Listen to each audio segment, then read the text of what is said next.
ஈரான்ல ஒரே இடத்துல 7 லட்சம் மக்கள் வந்து ஒன்று கூடிக்கிறாங்க. உங்களுக்கு தெரியும் அயதுல்லா அல் கமனியுடைய இறுதி சடங்கு இப்போ நடந்துட்டு இருக்குது. அவருடைய ஜனாசா, அதாவது 125 நாட்களா வந்து அவர் ஜனாசாவை பாதுகாத்துக்கிறாங்க ஈரான்.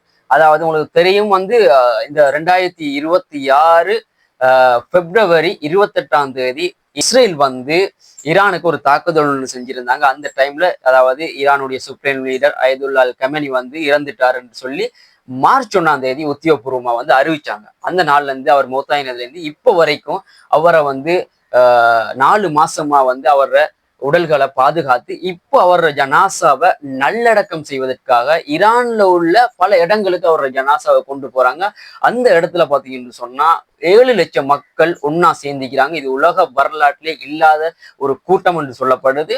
இவருடைய ஜனாசா ஈராக்குக்கும் போகுது என்று சொல்லப்படுது. ஸோ இந்த கூட்டத்தை பார்த்துட்டு டொனால்ட் ட்ரம்ப் ஒரு விஷயத்த சொல்றாரு அப்படின்னு சொன்னா, இந்த மக்களை வந்து கேவலமாகவும், அதாவது ஈரான் மக்களை கேவலமாகவும் ஈரானுக்கு எதிரான விஷயங்களை வந்து சொல்லியிருக்காரு அப்படின்னு சொன்னா, இந்த டைம்ல அதாவது இந்த கூட்டம் வந்து ஒரே டைம்ல இவ்வளவு கூட்டங்கள் வந்திருக்குது. அதாவது 7 lakhs, அதாவது 7 லட்சம் மக்களும் ஒரே டைம்ல இருக்கிறாங்க. இந்த மக்களை ஒரு நிமிஷத்திலேயே நான் வந்து காலி பண்ணிடுவேன், என்கிட்ட இருக்கிற குண்டை நான் அனுப்பினேன்னு சொன்னா அந்த ஈரானுடைய முக்காவாசி மக்கள் இறந்து போயிடுவாங்க, ஈரான் முக்காவாசி அழிஞ்சே போயிரும் அப்படின்னு சொல்லிக்கிறாரு. அது மட்டும் இல்லாம அந்த துக்கம் அனுசரிக்க வந்த, அதாவது அயதுல்லா அல் கமெனியுடைய துக்கத்தை அனுசரிக்க வந்த மக்களுக்கு வந்து ஒரு எதிராக பேசியிருந்தாரு.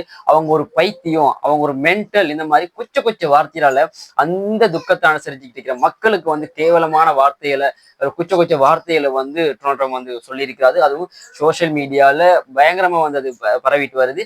அதாவது ஒரு பிரஸ் மீட்ல வந்து அதை சொல்லிக்கிறாரு. அதாவது அவங்க எல்லாம் ஒரு பைத்தியம், ஈரான் மக்கள் ஒரு பைத்தியம், ஈரான் மக்கள் ஒரு சைக்கோ, அவங்கள நான் வந்து கூடிய சீக்கிரத்துல ஈரானுக்கு நான் தாக்குதல் செய்வேன் அப்படின்னு சொல்லி சொன்ன மாதிரி இப்போ வந்து தாக்குதல் நடந்து கொண்டிருக்குது. ஈரானும் வந்து பல குவைத் பேஸ்களை வந்து கத்தார் பேஸ்களை வந்து தாக்கியிருக்கிறாங்க. அது மாதிரி கப்பல்கள் ஒன்று வந்து தாக்கியிருக்குன்னு சொல்லி பார்த்திருந்தோம்.